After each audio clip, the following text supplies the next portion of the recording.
Halo teman-teman, perkenalkan nama saya Yuli Madubun. Saya mahasiswa dari Universitas Kristen Indonesia Maluku.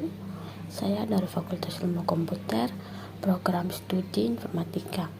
Di sini saya akan menjelaskan materi yaitu tentang teori probabilitas dengan mata kuliah yaitu statistika dan probabilitas.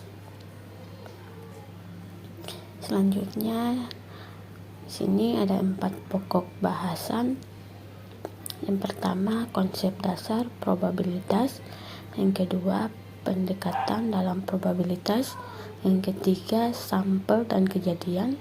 Dan yang keempat, probabilitas bersyarat. Pembahasan yang pertama, konsep dasar probabilitas.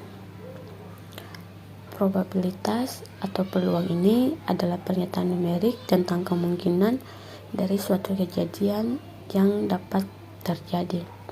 Dalam hal ini, peluang dapat dijadikan sebagai suatu ukuran terhadap kepastian dan ketidakpastian. Nilai peluang lebih besar atau sama dengan 0 dan lebih kecil atau sama dengan 1.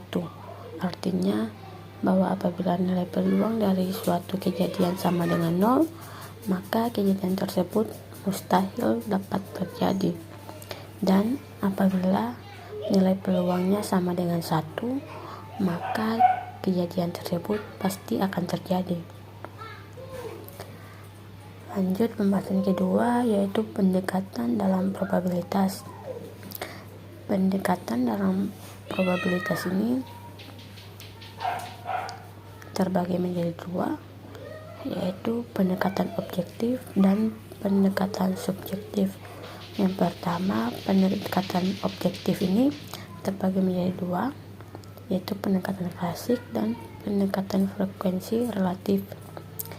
Yang pertama, pendekatan klasik, di mana ini didasarkan pada suatu asumsi bahwa seluruh hasil dari suatu eksperimen mempunyai kemungkinan atau peluang yang sama.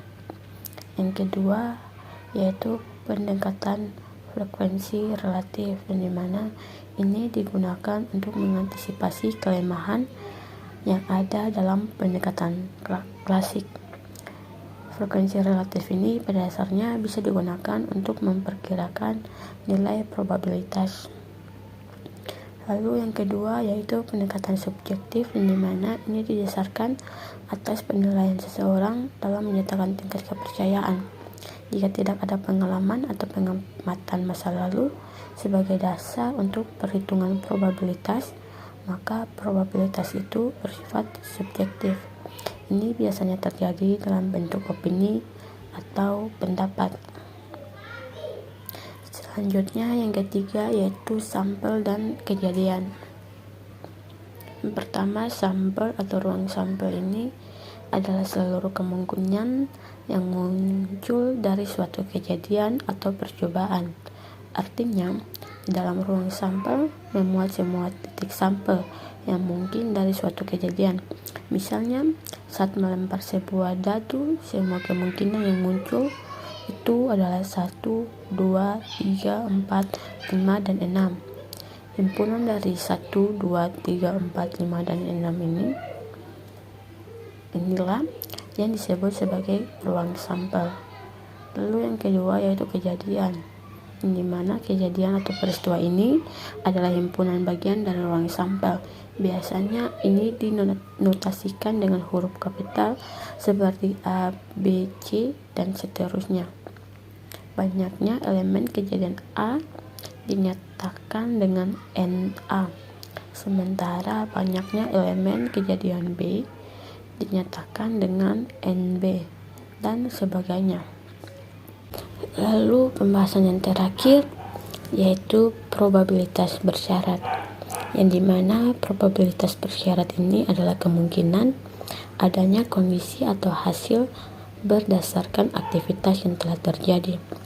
Teori yang satu ini dihitung dengan cara mengalihkan kemungkinan dari event yang telah diselenggarakan dengan kemungkinan baru dari kegiatan yang nantinya akan berlangsung. Contohnya, kemungkinan si A diterima di suatu kampus ternama dan kemungkinan si B di mana menyewa kamar kos. Kedua kegiatan di atas akan saling berkaitan dan kesempatan terjadinya kemungkinan si B yang akan semakin besar jika kemungkinan si A terjadi.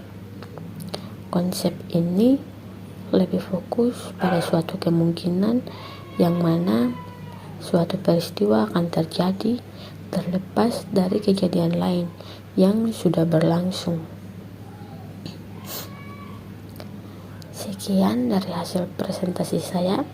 Terima kasih.